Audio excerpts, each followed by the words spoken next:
The spirit of blackness is the spirit of death. Nearly a year ago now, Breonna Taylor, a resident of Louisville, Kentucky, and also a first responder attendant working in the Louisville City system of government, was at home in the middle of the night in bed with her boyfriend, Kenneth Walker. And the police came, opened fire. Well, the door was either kicked in or knocked down. Her boyfriend, who had a license to carry a weapon, returned fire. 22 shots were fired by 2 police officers that morning, that night. And there were shots fired by Kenneth Walker as well in return. None hit him. Of the 22 shots that were fired by the 2 police officers, only 6 of those shots found a target in Breonna Taylor. Police outside did not go into the apartment building, but was firing through the window of the same apartment, fired 12 shots. None of them, of course, found its target, but landed in other people's apartments as well. And recently, a grand jury has handed down a no guilty bill verdict on all 3 police officers, and rioting or marching has erupted again for the 197th day in Louisville, Kentucky, consistently because of the Breonna Taylor killing. Now, let me quickly say I mourn the death of Breonna Taylor. I do. She, like so many Hamite women, are caught up in a cycle of men and oftentimes find themselves in the midst of a caricature of activities that are not becoming of any woman. I mourn her death. I mourn for the family members whose child's death has been made so public, and in many ways justice has not been served. It seems it's just one more killing of a person, if you will, of the black, if you will, spirit of death that is so pervasive these days. And I want to suggest to you that not only is blackness the spirit of death, or the spirit of blackness is the spirit of death, but I want to suggest to you that it has not always been like this. And each time I view a police shooting, and such as the Breonna Taylor event, or whether it's Jacob Blake, or whether it's Rayshard Brooks, or whether it's Michael Brown, each time, and there have been numerous police shootings, as you know, they're getting worse increasingly. I have to reflect on my own personal experiences. I've had 3 experiences with the police with respect to guns drawn or confrontation. One, of course, my first happened in New Jersey, where I was attempting in some evil times in my life to burglarize a home, and I saw the police coming towards me in the night with his gun drawn. I ran, he opened fire, and he missed me and my partner. Other police officers opened fire. They missed us. And my second encounter with the police was in Miami Beach. And on a Saturday night during the Christmas season, again, attempted burglary. I did not burglarize anything. Police tried to stop me. I ran again. No fire, no shots fired. It was just too busy, too many people celebrating Christmas there on Collins Avenue. But they finally did arrest me and beat me and put me in the hospital. For 2 weeks, within an inch of my life, their beatings took place. Cracked rib, cracked teeth, concussion, and 2 weeks to recover, and then brought back to trial and convicted. And my final conviction was on the 31st of October in the year 1973, where I was on a mission to collect $20,000 that was owed to me by Gasper Zizzo, a small-time mobster who ran a auto sales shop as a front. But he was a mobster, a hustler, and I used him as a fence. I had robbed, burglarized the house. No one was home. I never went in the house when someone was there.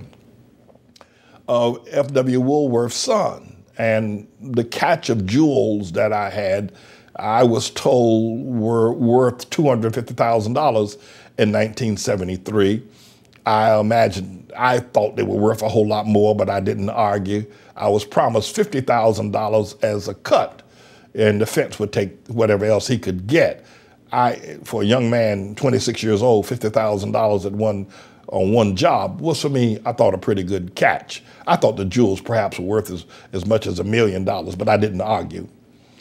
At any rate, Gasper Zizzo didn't pay me my money. He gave me a 1972 Cadillac Eldorado and a $20,000 catch to start things off. And then there was more money owed. And when he didn't come up with the balance of the $20,000, I grabbed my sawed-off shotgun and I went to his business along with my brother to collect my money. It ended up by him calling the police, but he told me he needed to go to the bank to get the money. I let him go with my brother. And minutes later, the police had circled the place, and they were there by the hundreds. I was sitting on the desk in what was a sort of a trailer where the sales were completed and the office work of the used car lot was done, and it had several desks, about 3 or 4 desks. I was sitting on the first desk. There with that shotgun in my hand, holding the other people there until the money came back, and I was going to leave in peace, if you will. But I didn't get a chance to do that. While sitting there on that desk, and those police officers came and surrounded the joint that day, one brave police officer, a Hamite brother, by that I mean he was a black brother, he took it upon himself to walk up into to that little trailer, that office, walk up the steps onto the porch, open the door, and walk in there without his gun drawn. And when I recognized that the gig was up, I had my shotgun, sawed-off shotgun, dropped behind the desk. He couldn't see it. And the people that I held hostage there, if you will, as hostages, were scared to death. And when I realized the gig was up, I dropped the shotgun and surrendered to this young police officer. I believe that the newspaper, I thought that the event had been captured in the Daily News. I was told that the Daily News was there that day, and they had a picture of me being taken out and the headlines. Mr. Engineer, you'll bring it up. But the New York Times was also there, and they captured the event on their time schedule. At any rate, I want to point out that police officer came in without a gun drawn. This is in 1973.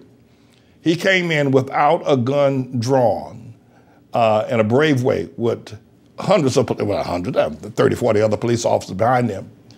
You know, there's a movie called Dog Day Afternoon. And oftentimes I see when events such as this take place, the police will go find a sharpshooter, put him on a roof, or post him someplace. And once you get a good look at the perpetrator, without question, if there's an event such as what I was committed to that day, they just shoot you with no questions asked, a sharpshooter. But this police officer walked in without his gun drawn. Of course, I surrendered, and that was the end of that. I want to say that I believe if that same event happened today, with the whole spirit of Black Lives Matter, with the spirit of blackness, if that event happened today, those policemen would have shot me. I'd be a dead man today. I would be. Many without the ability to understand this, and it's a crying shame. But there was not the intensity of blackness being a spirit of death. There was no Black Lives Matter. There was no promotion of blackness as some sort of a god, as some sort of a form of worship. There was not the kind of hostility between so-called black people and police officers back in 1973. Were it so, they would have killed me. They had the opportunity. A sharpshooter could have taken me out. A sharpshooter could have dropped a bomb on me and I would be dead and you'd never know who I am and nobody else would know who I am. So when I see Black Lives Matter, or I see people like LeBron James and others supporting Black Lives Matter, or Michael Jordan, and I see them they're just promoting more death. They're promoting the spirit of death. They're promoting blackness as the spirit of death. I guarantee you that if I did today what I did in 1973, recorded in the New York Times, I'd be dead. Police would just kill you. Why are police shooting these people, such as Breonna Taylor and others? Is because there's such a vile spirit of blackness and death that is uncomely. And it's a threat to the rest of humanity. Black Lives Matter is a threat to humanity. And it must be killed. It must be stopped.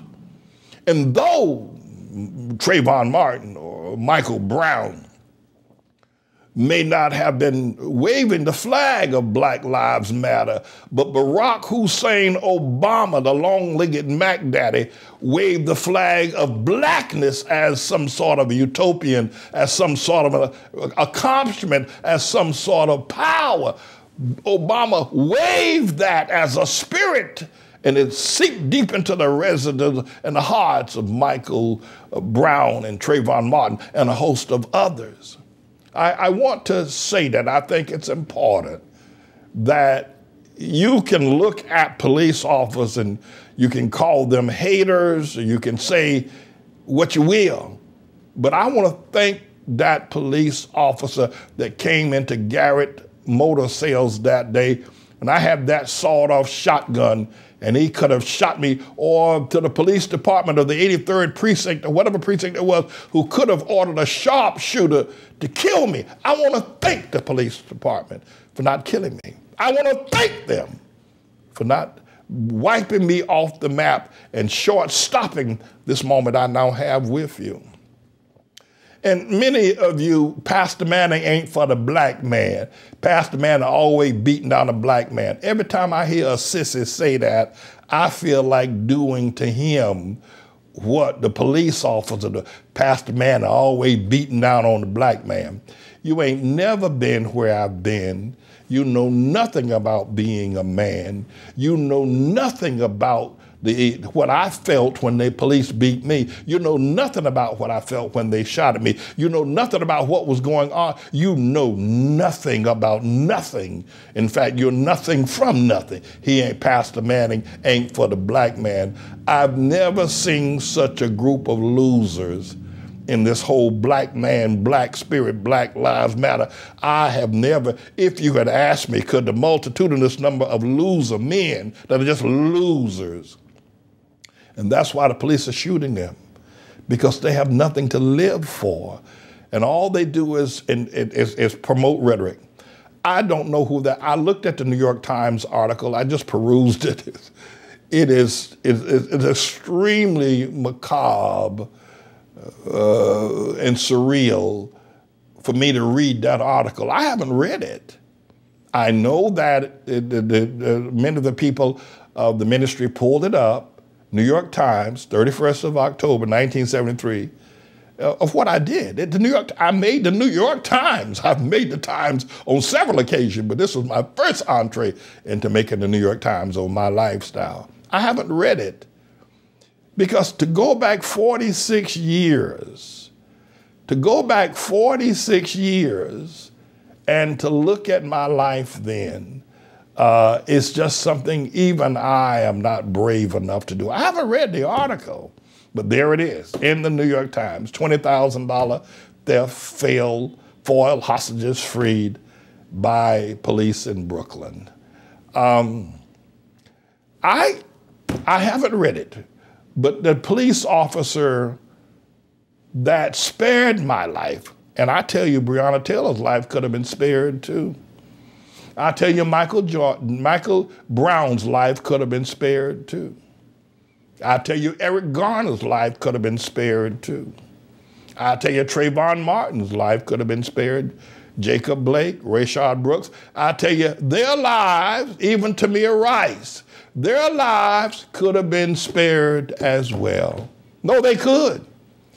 It is you that's killing them. It's you, Black Lives Matter. It's you with your black spirit. It's you with your violence. It's you that's killing them. It's you. It's you that's killing them. You see?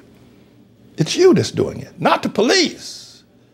You're pointing the finger at them, but you need to know it is you and your blackness that's killing our youth. It's black, and the more Black Lives Matter marches, the more killings take place. It is you, black man. It is you with your loser self. It's you. Yeah, you see. For had I had the anger and the craziness of Black Lives Matter, I would have opened fire on all those police officers who came with their sirens and their gunpoint. I would have taken my shotgun and opened fire on them. If I were thinking like these, thinking somehow or another, I'm invincible, that I got Obama as the president and the white man did me wrong and I need to shoot him, and I need to, had I been under that influence like you're under, I'd be dead. And that's why Michael Brown is dead. That's why Eric Garner is dead. That's right. That's why Mo gonna die. Because the spirit of blackness is the spirit of death. Mr. Police Officer that walked into that auto sales trailer that day and allowed me to surrender. And I surrendered not because I'm a wimp, but what else am I going to do? And allowed me to live another day. Now, just in case you think somehow that I was this awful person robbing Gasper Zizzo, that's not true. When the matter was brought before the Kings County Court judge, and I explained to the judge I just came to collect my money because I had stolen stuff and I sold it to him and he didn't give me my money. The judge, the charges initially were robbery, kidnapping, possession of a dangerous weapon, etc. The judge, you can check the Brooklyn County Court records, when I explained my position to the judge, he let me go on my own recognizance. You don't get let go on your own recognizance if you're charged with kidnapping and armed robbery. And then finally, before I went to trial, and I took the matter to trial, I don't cop, I don't do that. I took the matter to trial, and the judge said, young man, what are you doing? I'm offering you an opportunity to plead guilty to possession of an illegal weapon, and I'll give you 10 months on Rikers Island if you'll just plead guilty to possession of a weapon. I say, Judge, I still want my money. I'm going to trial. I was angry. I wanted my $20,000. I thought I should have had it. I went to trial. I blew trial. I got 10 years, but only served 3.5. And I was already serving time by that time in Florida, and the judge said, let the sentence run concurrent with the Florida sentence. I was out in a couple of months because the judge understood.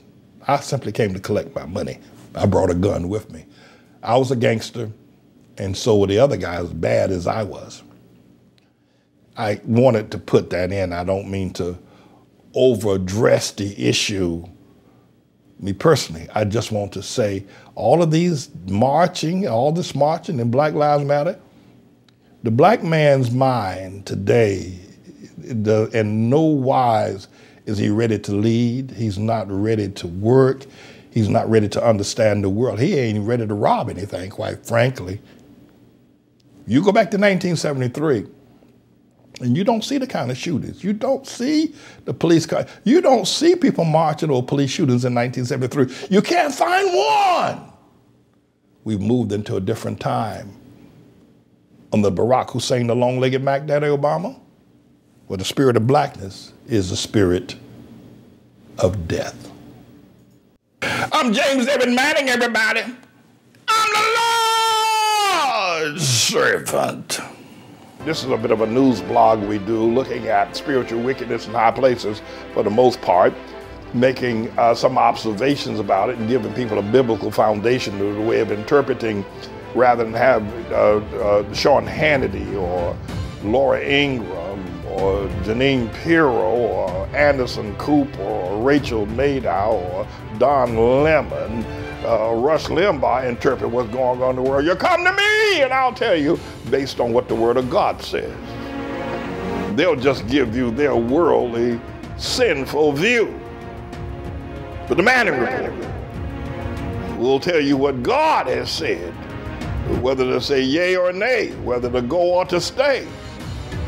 You'll be led by the word of Almighty God. Come to the Manning Report on a daily basis to interpret the spiritual wickedness in high places, because there's plenty of it that's going on. And so I am he. I'm the Lord's servant, James David Righteous Rebel Manning. And I'm here to serve you with news and information.